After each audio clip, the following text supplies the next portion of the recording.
नमस्कार दोस्तों, स्वागत है आप सभी का हमारे समर्पित पीसीएस एकेडमी के यूट्यूब चैनल पर।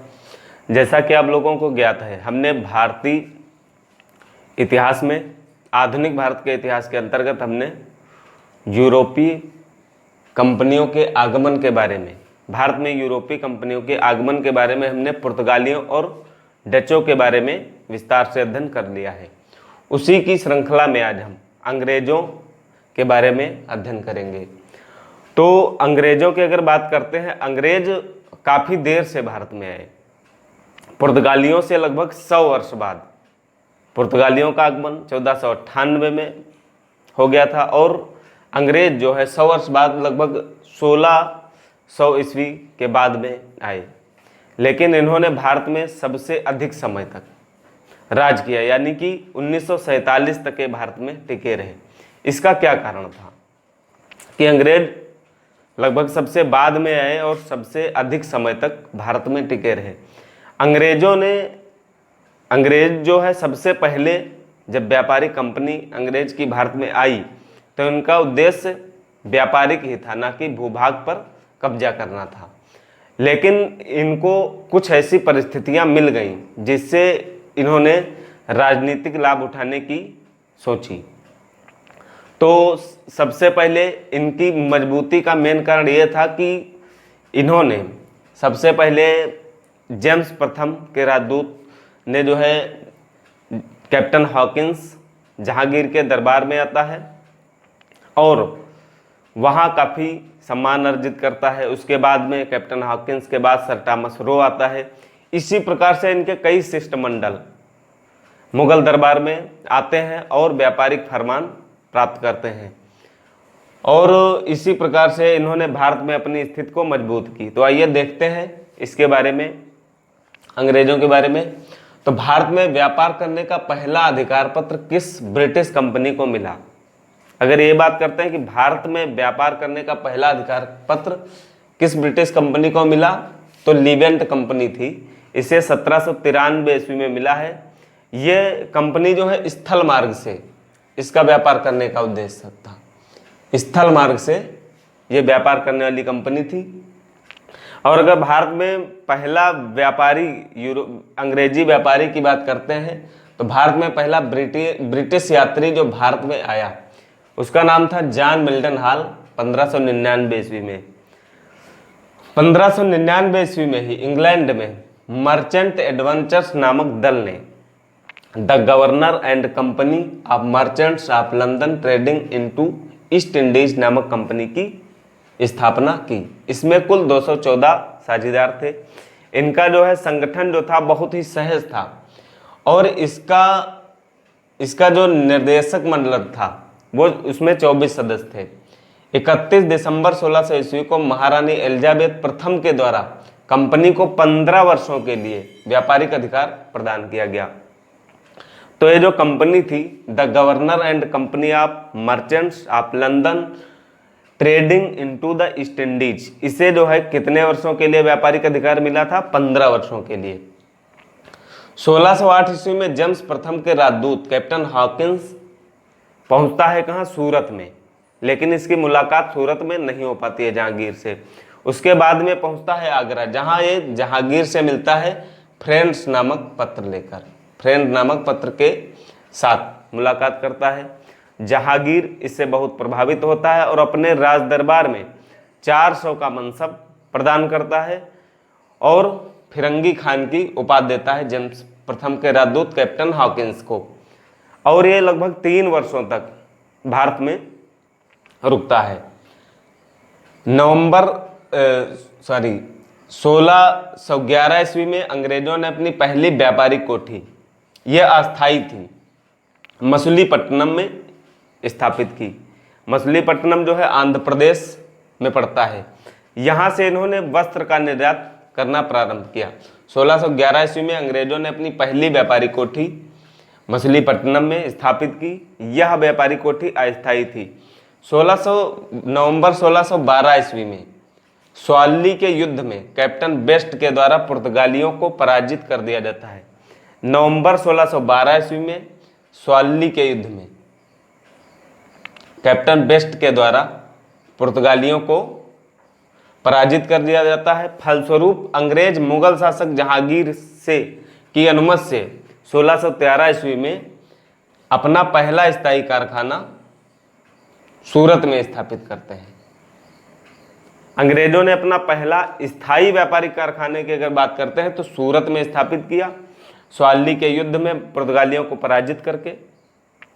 क्योंकि जब अंग्रेज भारत में आए तो यहाँ पर पुर्तगालियों का साम्राज्य स्थापित था, तो सबसे पहले इन्हें पुर्तगालियों से संघर्ष करना पड़ा अपनी सत्ता को स्थापित करने के लिए। 1615 ईस्वी में जेम्स प्रथम का दूसरा राजदूत सर थॉमस रो भारत आता है और अजमेर में मुगल शासक जहांगीर से मिलता है और 4 वर्षों तक जहांगीर के दरबार में रुकता है। 1623 ईस्वी तक अंग्रेजों का सूरत, मछलीपट्टनम, अहमदाबाद और भड़ोच, सूरत, मछलीपट्टनम के अतिरिक्त भड़ोच और अहमदाबाद में कारखाने स्थापित किए और सुरक्षा की दृष्टि से इनकी किलेबंदी प्रारंभ कर दी। 1632 ईस्वी में गोलकुंडा के शासक के द्वारा इन्हें एक फरमान प्राप्त किया जाता है, जिसे अंग्रेज जो है सुनहरा फरमान कहकर पुकारते हैं। इस फरमान के अंतर्गत क्या था? 500 पैगोडा कर देकर अंग्रेजों को 500 पैगोडा कर अदा करके गोलकुंडा राज्य के बंदरगाहों से व्यापार करने की अनुमति मिल गई थी। यही इस फरमान में जो है था। पूर्वी भारत में अंग्रेजों ने अपनी व्यापारिक कोठी पूर्वी भारत में अंग्रेजों ने अपनी पहली व्यापारिक कोठी 1633 ईस्वी में बालासोर उड़ीसा में स्थापित की। बालासोर उड़ीसा में स्थापित की। 1539 ईस्वी में फ्रांसिस डे ने चंद्रगिर के राजा से मद्रास पट्टे पर ले लिया। 1539 ईस्वी में फ्रांसिस डे ने चंद्रगिर के राजा से मद्रास पट्टे पर ले लिया और यहीं पर फोर्ट सेंट जॉर्ज की स्थापना की गई। शीघ्र ही फोर्ट सेंट जॉर्ज कोरोमंडल तट पर अंग्रेजी बस्तियों का मुख्यालय बन गया। 1651 ईस्वी में अंग्रेजों ने बंगाल में अपनी पहली व्यापारिक कोठी हुगली में स्थापित की। यह व्यापारिक कोठी हुगली में सूबेदार शाह शुजा की अनुमति से स्थापित की गई। शाह शुजा शाहजहां का दूसरा बेटा था। इसके बाद में 1657 में हुगली फैक्ट्री का मुखिया ब्रिजमैन को बनाया गया। 1657 में हुगली फैक्ट्री का मुखिया ब्रिजमैन को बनाया गया। इसके बाद में 1658 में शाहजहां की मृत्यु हो जाती है। उसके बाद में औरंगजेब 1658 से 1707 तक औरंगजेब मुगल शासक बनता है। 1658 में औरंगजेब ने वहाँ का सूबेदार बदलकर, यानी कि बंगाल का सूबेदार बदलकर उसने मीर जुमला को वहाँ का सूबेदार बनाया। मीर जुमला ने अंग्रेजों पर कड़े प्रतिबंध लगाए और इस समय अंग्रेजों को व्यापार करने में बहुत कठिनाई हुई। उसके बाद में 1664 से 1688 ईस्वी तक शाइस्ता खां बंगाल का सूबेदार बना। इसी के शासनकाल में औरंगजेब ने अंग्रेजों को जो है 1680 ईस्वी में एक फरमान जारी करके उन्हें 1.5% चुंगी कर और 2% जजिया कर के साथ अंग्रेजों को बंगाल में व्यापार करने की अनुमति प्रदान की। 1686 ईस्वी में 1686 ईस्वी में अंग्रेजों और औरंगजेब के मध्य 1686 ईस्वी में अंग्रेजों और औरंगजेब के मध्य पहली भिड़ंत हुगली में ही होती है और अंग्रेजों को भागकर फुल्टा द्वीप, एक ज्वार द्वीप था जिस पर शरण लेनी पड़ती है। बाद में अंग्रेज अधिकारी जॉब चारनॉक के द्वारा औरंगजेब से माफी मांगनी पड़ती है और क्षतिपूर्ति के रूप में 1.5 लाख रुपए का हर्जाना देना पड़ता है। 1.5 लाख रुपए का हर्जाना देना पड़ता है। 1689 से 1697 ईस्वी तक इब्राहिम खान द्वितीय बंगाल का सूबेदार बनता है। इसके बाद में 1698 से 1672 ईस्वी तक अजीमुस्सान सूबेदार बनता है। 1698 ईस्वी में अंग्रेजों को सूबेदार अजीमुस्सान के द्वारा सूतानती, कालीकाता यानी या कालीघाट और गोविंदपुर की जमींदारी 12,000 रुपये के बदले में दे दी गई। 1700 ईस्वी तक जाब चारनाक ने इन तीनों गांवों को मिलाकर कलकत्ता के रूप में इसे विकसित कर दिया। 1700 ईस्वी तक जॉब चारनाक ने इसे विकसित कर कलकत्ता का रूप दे दिया और कलकत्ता में फोर्ट विलियम की स्थापना की। सेंट फोर्ट जॉर्ज की स्थापना कहाँ की गई थी? तो सेंट फोर्ट जॉर्ज की स्थापना जो है मद्रास में की गई थी और वहीं कलकत्ता में फोर्ट विलियम की स्थापना की गई और इसका पहला गवर्नर चार्ल्स आयर हुआ।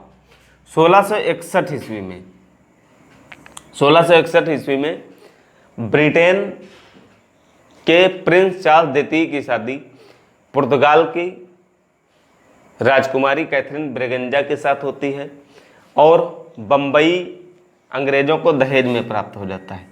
बम्बई प्रिंस चार्ल्स द्वितीय को दहेज में प्राप्त होता है,